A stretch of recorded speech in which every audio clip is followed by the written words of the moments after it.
বন্ধুরা নমস্কার। আজকে আমরা কথা বলবো বাচ্চাদের ব্যাপারে। বাচ্চাদের এমন জিনিস খাওয়া যেটা খাওয়া উচিত না, যেরকম ছাই, মাটি, চক, পেন্সিল এগুলো নিয়ে চিবোতে থাকে, পেলেই খেতে আরম্ভ করে দেয়। এটাকে বলা হয় পাইকা। পাইকার মধ্যে বাচ্চা বারবার এমন জিনিস খায় যেটা খাওয়ার জিনিস নয়।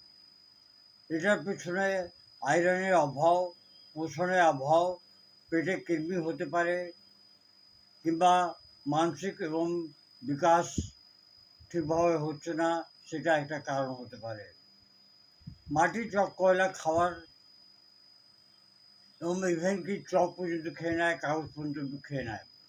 বারে বারে পেট ব্যথা হয় এবং পায়খানা পরিষ্কার হয় না, ব্যথা হয়, কমজোরি এবং অ্যানিমিয়া থাকে, চিড়চিড়ে থাকে, পড়াশোনাতে মন লাগে না। এর ওষুধ হচ্ছে হোমিওপ্যাথি ওষুধ, খুব ভালো কাজ করে। পাইকার সমস্যা হলে ইমিডিয়েট ডাক্তারের কাছে নিয়ে যাবেন, হোমিওপ্যাথি ডাক্তারের কাছে, এবং তার কাছে পরামর্শ নেবেন। অ্যালুমিনা, অ্যালুমেন, মাটি, চক আর শুকনো জিনিস খাওয়ার তীব্র ইচ্ছে হলেই অ্যালুমিনা ওষুধ দেওয়া হয় 30 শীতে। ক্যালকের কাপ, ডিম, চক, পেন্সিল, মাটি খাওয়ার তীব্র ইচ্ছে, এইটা হয় মোটা থুতরে বাচ্চাদের, এবং বাচ্চারা খেলাধুলা করতে চায় না, সুস্থ থাকে। সিনা, কৃমি, বাচ্চাদের পেটে কৃমি আছে, দাঁত কিটকিট করে, তাদের মধ্যে এইসব জিনিস খাওয়া পাইকা। এবং বাচ্চারা, সিনার বাচ্চাগুলো চিড়চিড়ে হয়, নাক রগড়ায়, শুধু চুলকায়। অ্যালুমিনা, মনে রাখবেন, অ্যালুমিনা আলাদা ওষুধি, অ্যালুমিনা আলাদা ওষুধি।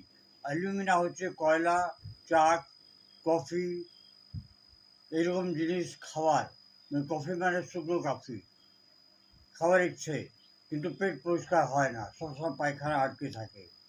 নাইট্রিক অ্যাসিড, চক, মাটি এবং নুন খাওয়ার তীব্র ইচ্ছে।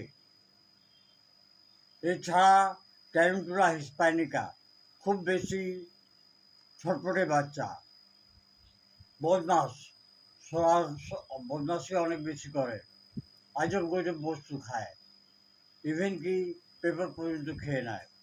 ক্যালগেরা ফলস, কমজোর, রোগা, পাতলা বাচ্চাদের পাইকা বৃদ্ধি।